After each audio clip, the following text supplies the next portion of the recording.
Waalaikumsalam warahmatullahi wabarakatuh. Di Ohya Talks yang bukan untuk Ohya. Nama ada Ohya. Kita pembicara kali ini ada dua. Ini sama Bang Cup. Ya.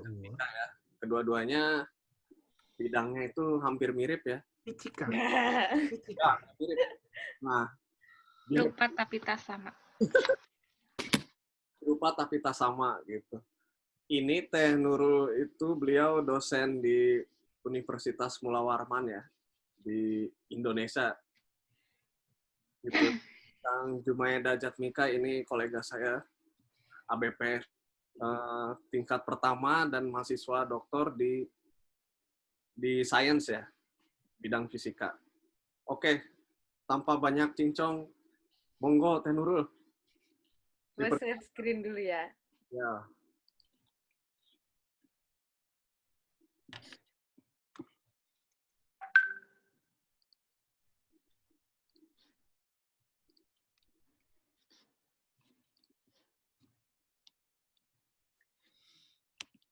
Oke, selamat malam semuanya. Hari ini mungkin share aja kali ya tentang STEM education sedikit, terus mungkin supaya ada kaitannya sama, mudah-mudahan sih bisa relate ke semua orang. Jadi sedikit tentang teori psikologi sosial kognitif teori ke arah pilihan-pilihan pekerjaan yang nanti ada kaitannya sama STEM education.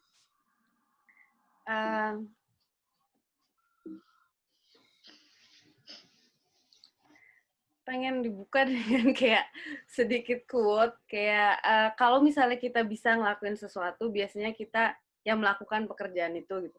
Tapi ada yang bilang kalau misalnya kita pengen bisa lebih paham tentang sesuatu, cobalah ajarin yang kita bisa itu ke orang lain. Jadi mengajar juga salah satu bagian dari kita pengen untuk bisa lebih tahu atau bisa lebih paham tentang sesuatu. Mungkin dengan kita share kayak hari ini, akhirnya kita lebih bisa memahami topik-topik penelitian kita atau topik-topik yang ada kaitannya dengan riset kita. Nah, bahasan hari ini saya pengen bagi jadi 4 bagian. Yang pertama, sedikit tentang science education, karena background-nya saya sebelum ke STEM education, awalnya kan masing-masing punya apa ya, science education, terus kayak pendidikan fisika, ada pendidikan kimia, pendidikan biologi, kayak gitu. Terus bagian yang kedua tentang teori belajar yang akhirnya nanti mempengaruhi ke science education dan STEM education. Yang terakhir tentang STEM education-nya sendiri, apa sih STEM education, kenapa ini menarik, kemudian gimana kalau kita mau melakukan, dan bagaimana pengaruhnya nantinya ke arah hubungannya dengan pilihan pekerjaan. Bagian yang pertama tentang science education-nya. Jadi science education itu awalnya bukan bagian dari pendidikan formal ya. Jadi awalnya tuh waktu pendidikan itu diformalkan, dibukalah semacam sekolah. Awalnya kan orang belajarnya mungkin baca, tulis, hitung. Nah, sekitaran 1850-an orang mulai merasa bahwa sains tuh bagian yang penting dari kehidupan. Makanya diformalkanlah kemudian sampai sekarang lah. Dari masa itu sampai sekarang gitu ya, sebenarnya kalau kita lihat science education tuh pekerjaannya tuh orang tuh ngapain sih gitu. Mungkin bisa dibagi jadi 2 bagian awal dulu. Yang pertama nih bagian kontennya gitu. Jadi kalau misalnya hari ini kebetulan topiknya misalnya lebih ke fisika, kontennya itu kita sebut sebagai content knowledge gitu. Atau lebih ke biologi atau lebih ke kimia. Nah, misalnya aja ini supaya agak relate nanti dengan Dida ke arah fisika material, saya pilih misalnya contoh ada satu mungkin apa ya? Satu material yang khusus misalnya, terus dirasa punya kekhasan tertentu, terus penting untuk diajarkan. Itu sisi kontennya, satu sisi. Sisi yang sebelah sananya, sebenarnya sisi keduanya ini diambil dari hasil-hasil penelitian di bidang psikologi.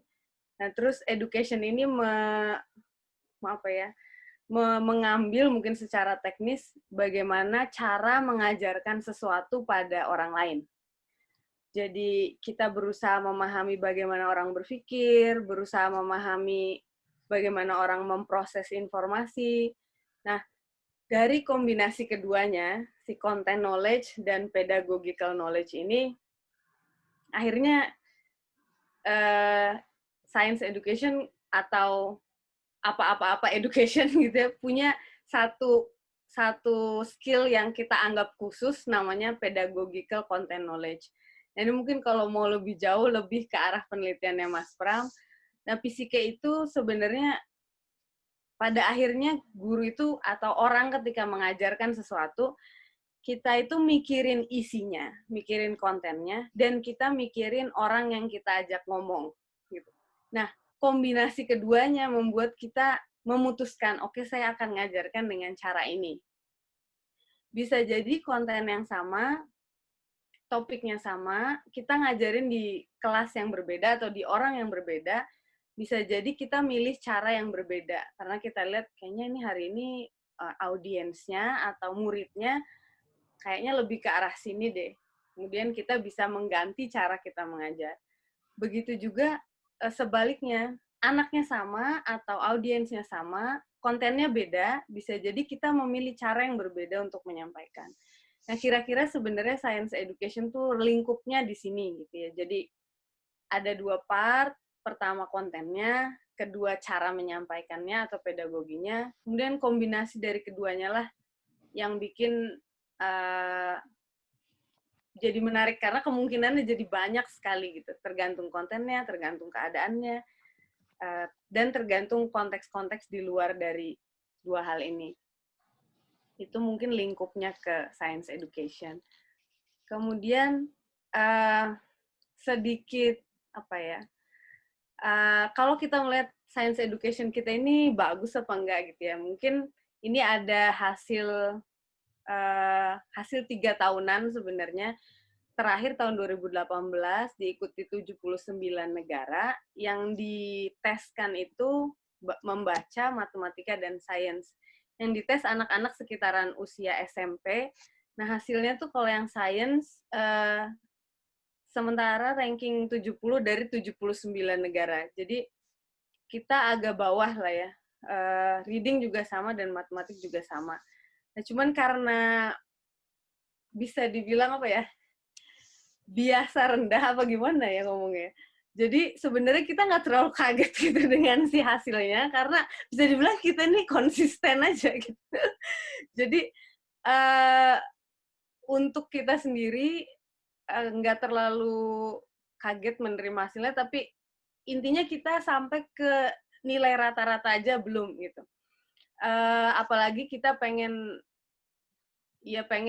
rankingnya bagus gitu ya, pengen bisa jadi negara yang dianggap baik secara education, baik di bidang membaca, matematika, maupun sains. Dan ada kritikan juga bahwa semuanya dimulai dari membaca. Jadi ketika membaca kita masih rendah, sulit untuk kita bisa menaikkan lah sisi matematik dan sainsnya. Tapi ya bersama lah ya, mungkin itulah posisinya. Jadi masih banyak banget PR-nya mungkin, bagaimana apa yang perlu dilakukan dari dua bagian tadi, apakah sisi kontennya, apakah sisi pedagoginya, sehingga kita bisa menyampaikan lebih baik, kemudian nanti juga hasil anaknya bisa lebih baik. Nah, bagian yang kedua, sedikit kita banyak menggunakan hasil-hasil dari penelitian psikologi untuk bisa lebih memahami bagaimana sih cara suatu informasi, apalagi yang ada kaitannya dengan sains, kemudian disampaikan. Nah, saya pengen ngasih 3 gambar ini gitu. Kalau saya punya 3 gambar, A, B, C lah ya. Bisa nggak bantu milih atau urutkan lah kira-kira gambar mana yang paling dekat dengan pengertian teman-teman soal belajar. yang mana sih yang ini nih, kayaknya orang mau belajar yang kayak gini gitu. Ini bisa chat kan ya? Hai.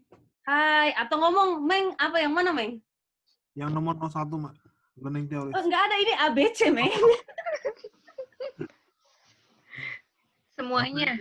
Kalau saya sih B lah. Semuanya ABC, Semuanya. oke. Pasti B. Saya B kayaknya. B. Yang Du, A tuh, yang A lagi ini apa? Lagi apa? B. Semuanya. Semuanya, kalau yang milih semuanya bisa nggak diurutin? Enggak, B. Oh. B, C, A. Diurutinnya BCA. dari yang apa? Bang teman B, C, A. Dari yang BAC. paling mendekati B, C, A, B, C, A. Saya organ belajar. B, C, A. BAC. BCA, BAC, BAC. ABC. BC. ABC harus kesebut ya kalau BCA kesebut. Ini Merek. sama ABC ya? BAC. Merek. Kayak ABC, BCA. Nah, sebenarnya pilihan-pilihan kita itu juga jadi apa ya, dasar dari beberapa ahli psikologi menentukan pilihannya untuk meneliti belajar itu apa sih sebenarnya gitu ya. Jadi kalau misalnya suatu hari nanti ada yang juga pengen jadi pengajar atau pengen mengajarkan sesuatu, mudah-mudahan agak bermanfaat. Ini agak teori dari psikologi. Jadi awal mulanya ambil PUBG ini. PUBG. Ada backsound. Oh, halo. ada newcomer. Nah, awal mulanya berasal dari teori yang namanya behaviorism atau teori yang mengamati tingkah laku. Jadi teori ini karena awalnya diamatinya pada binatang gitu ya.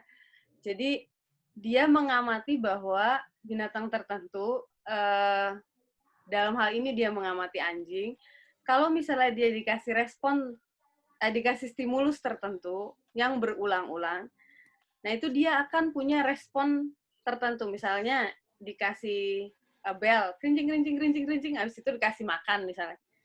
Berulang-ulang, nanti dia akan paham kalau ada belnya, nanti dia akan merespon dia ini mau dikasih makan gitu. Nah, teori-teorinya makanya terkenal dengan teori stimulus dan respon. Adanya stimulus, kemudian pihak lainnya merespon gitu ya. Nah, ditambahkan oleh ahli yang lain bahwa responnya tuh bisa lebih menetap kalau ada reinforcement. Reinforcement itu kalau ada penguatan gitu.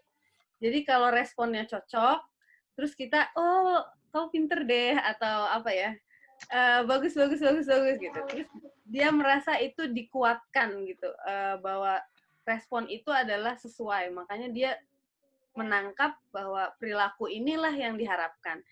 Anggaplah kalau misalnya anak-anak, kalau bukan pada binatang ya, kalau misalnya anak-anak misalnya kalau datang sekolah harus pagi misalnya, harus tepat waktu, datang sekolah jam 7 misalnya. Ketika dia datang jam 7, gurunya menguatkan. Wah, datang tepat waktu ya, atau senyum, atau apa, memberikan penguatan.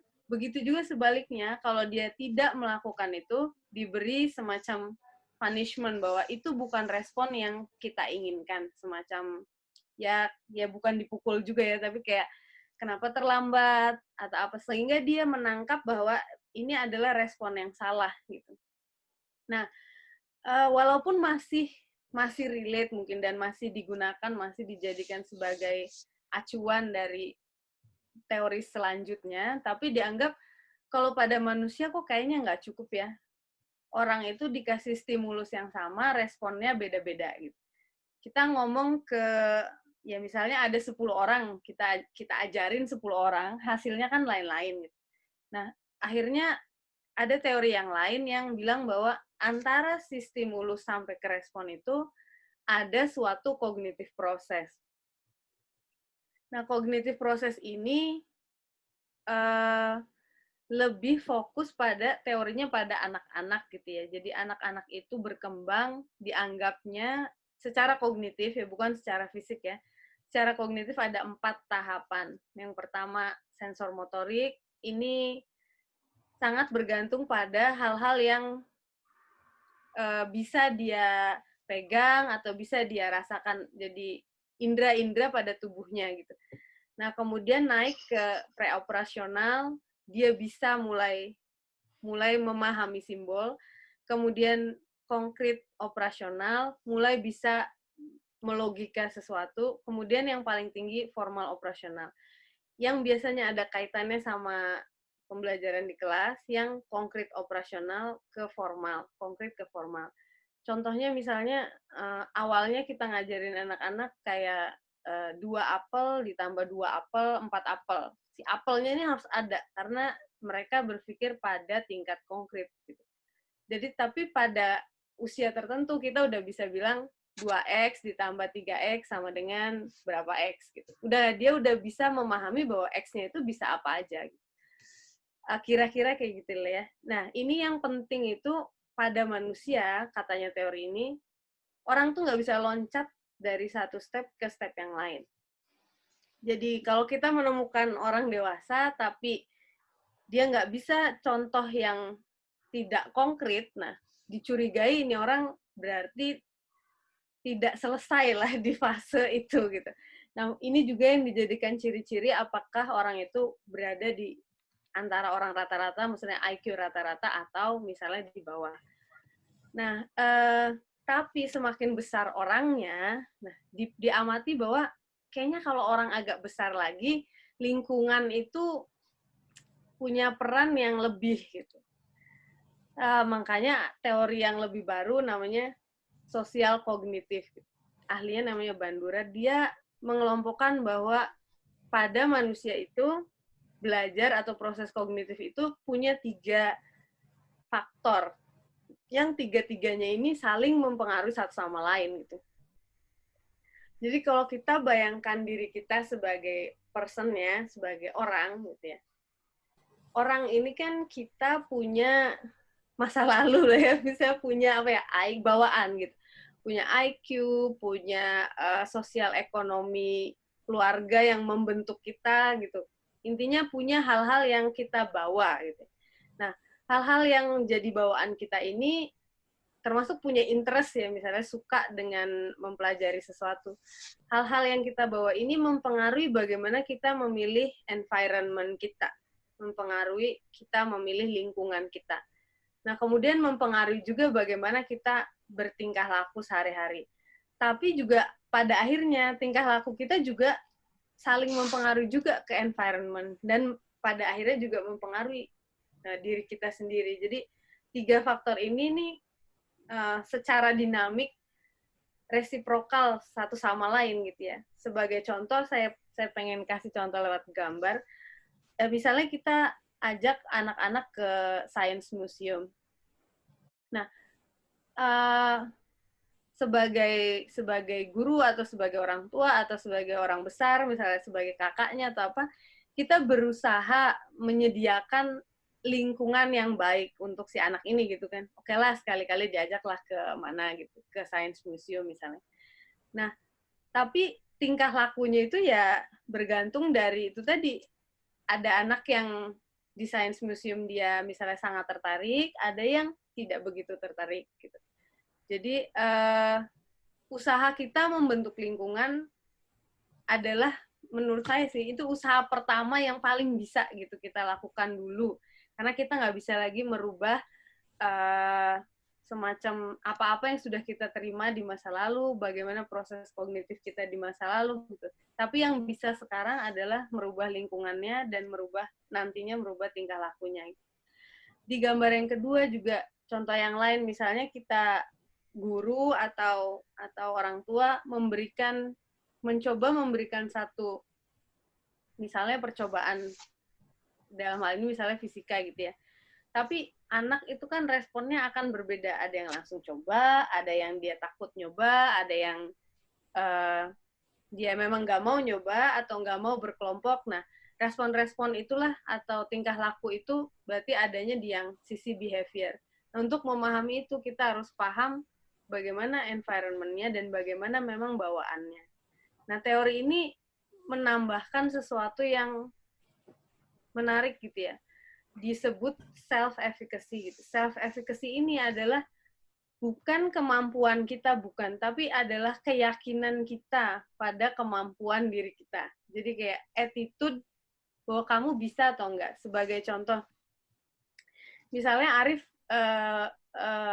menawarkan ke kita gitu, teh mau nggak ngisi acara ini misalnya gitu ya. Nah, yang akan kita pikirkan sebagai manusia, anggaplah saya gitu. Saya mikirnya, saya pernah nggak punya pengalaman ngomong seperti ini sebelumnya. Ketika saya nggak punya, nah, kemungkinan saya self-efficacy saya kemungkinan turun lah tentang hal ini gitu ya. Nah, tapi bisa juga datang dari orang lain gitu. Ada nggak orang lain sekitaran saya yang saya merasa orang itu relate dengan saya yang sudah pernah melakukan ini? Kalau ada, nah kemungkinan kita juga bisa merasa, oh kalau dia bisa, mungkin saya bisa juga gitu. Kira-kira kayak gitulah. Nah, dari teori ini gitu, perlu ditekankan kembali bahwa namanya kita ngajarin orang itu sebenarnya bukan sebanyak apa kita ngomong atau sebanyak apa kita memberi tugas atau apa ya. Tapi mengajar itu memfasilitasi orang lain belajar. Jadi kita perlu memberikan tugas dalam rentang self-efficacy orang tersebut gitu. Jadi kayak gimana ya, misalnya kita ngasih sesuatu yang benar-benar baru ke murid atau ke orang lain, nah itu bisa jadi orang cenderung akan dia nggak mau nyoba dan dia yang nggak mau belajar gitu. Tapi kalau misalnya kita bisa, kamu kan kemarin sudah pernah nyoba yang ini.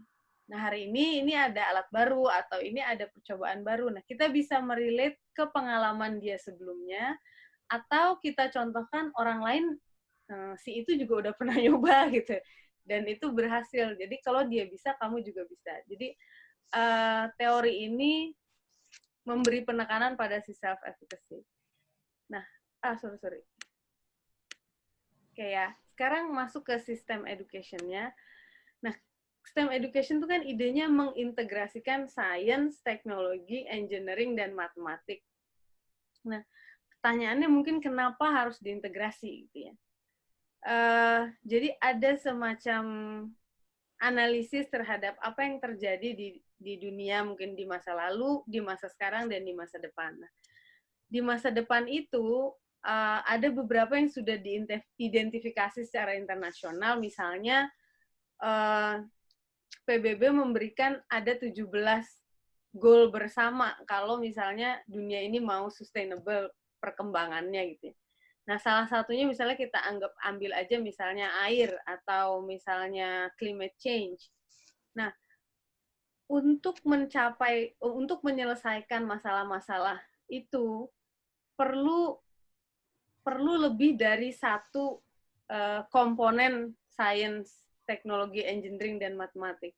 Nah, dari refleksi masalah itu, akhirnya di education nih mengikuti lah ya, bahwa anak-anak tuh harus punya skill-skill yang diajarkan untuk masa depan mereka gitu. Yang salah satunya yang diidentifikasi misalnya skill untuk menyelesaikan masalah, skill untuk berhubungan dengan orang lain atau collaboration skill, communication skill, nah, terus critical thinking skill. Jadi banyak skill yang diidentifikasi ini akan diperlukan oleh anak-anak di masa yang akan datang. Nah, dari situ sebenarnya ide-ide STEM itu bermula gitu ya. Kalau mau lihat pengertiannya, ya pengertiannya sebenarnya usaha-usaha mengkombinasikan gitu. Mengcombine atau mengintegrasikan antara sains, teknologi, engineering, dan matematik dalam satu kegiatan yang konteksnya adalah masalah-masalah yang dialami di dunia, tapi ya pastinya kalau kita ngomong soal sekolah ya, masalahnya itu terjadi di dunia, tapi kita kecil banget sampai bisa dilakukan di kelas. Sebagai contoh, misalnya, nah, STEM education tuh punya dua part besar gitu. Yang pertama part science. Part science ini mewakili bahwa kalau ada fenomena, yang dicari tuh penjelasan dari fenomena itu. Nah, part yang kedua itu part engineering. Part engineering ini titik tekannya adalah kalau ada masalah, kita tuh nyari kemungkinan solusi-solusinya. Itu 2 hal yang pengen diajarin. Nah, misalnya topiknya misalnya cuaca gitu ya. Sisi sainsnya, misalnya kita pengen mengajarkan tentang daur air atau bagaimana cuaca itu berbeda di setiap tempat atau apa yang mempengaruhi cuaca. Ya, intinya dari fenomena cuaca dicari penjelasannya. Tapi sisi engineering-nya gitu. Misalnya orang kan setelah tahu tentang air, tahu tentang cuaca, orang kan pengen tahu juga. Orang pengen tahu juga misalnya nih mencari material yang tahan air gitu ya. Nah, itu tuh sisi engineering-nya. Nah, dalam melakukan semuanya ini ya pasti disupport sama sisi matematik dan teknologinya. Jadi dalam satu topik bisa melakukan 2 hal ini gitu, kira-kira kayak gitu. Contoh lain ya, karena STEM tuh bukan fisika aja, core-nya bisa juga yang lain, misalnya bisanya biologi gitu ya. Jadi sisi biologinya mungkin ada satu tanaman misalnya yang biasa dimakan misalnya, dicari karakternya, kemudian bagaimana supaya dia tumbuh atau sifat-sifatnya, sifat daunnya, bagaimana pertumbuhannya. Nah, terus STEM education semacam mau merekayasa sesuatu dari tanaman ini gitu ya. Ada masalah misalnya, tanaman ini tuh rasanya nih kadang-kadang pahit, kadang-kadang enggak gitu. Jadi dicari gimana ya caranya supaya rasanya enak misalnya. Nah, udah mulailah ada masalah yang mau diselesaikan. Bukan sekedar fenomena yang mau dijelaskan gitu. Nah, kira-kira perubahan dari misalnya pendidikan biologi ke STEM education, pendidikan fisika ke STEM education itu tuh kira-kira di sini. Jadi terutama mencari kegiatan-kegiatan yang setelah anaknya paham atau setelah fenomenanya bisa dijelaskan, kemudian kita pengen ada masalah kecil yang bisa dia selesaikan di dalam kegiatan pembelajaran itu. Nah, di part yang terakhir, tentang ini salah satu yang jadi topik penelitian di STEM education itu bagaimana sih caranya supaya kita tuh mendorong anak-anak bisa tertarik dengan karir-karir yang ada hubungannya dengan sains, teknologi, engineering, dan matematik gitu. Intinya nanti kalau udah besar mau jadi apa gitu kan ya. Nah, ini case di Amerika gitu. Jadi mungkin hampir sama lah di mana-mana. Kalau anak SMP itu misalnya ada berapa million, yang milih sains di SMA pasti lebih dikit. Yang milih sains lagi atau sains STEM lah ya, yang milih STEM di kuliah lebih dikit lagi. Nah, terus yang benar-benar lulus di jurusan yang ada hubungannya dengan STEM juga jauh lebih dikit lagi. Kalau data terbaru yang di Amerika, kalau sekitar anak SMP ditanya, jawabannya cuma sekitar 24% kalau laki-laki mau berkarir yang ada hubungannya sama STEM, kalau perempuan cuma sekitaran 11%. Jadi gap di antara gender juga jadi salah satu yang sering dijadikan masalah yang perlu dicari solusinya gitu, supaya orang lebih banyak lagi yang mau berkarir yang ada kaitannya dengan STEM.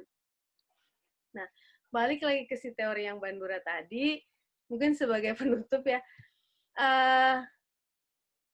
tadi kan teorinya kan namanya social cognitive theory. Nah, jadi kira-kira nih kalau misalnya ada orang mau jadi apa, itu pertanyaan itu tuh bisa di breakdown jadi awalnya jadi 3 bagian yang bawah ini ya. Pertama, self-reactiveness. Jadi kita punya pengetahuan apa tentang profesi itu. Misalnya, fisika material gitu ya. Kerja di mana ya orang yang ahli fisika material itu? Atau kenal nggak seseorang yang ada hubungannya dengan fisika material? Itu adalah pikiran kita ada hubungannya dengan pengalaman kita di masa yang lalu.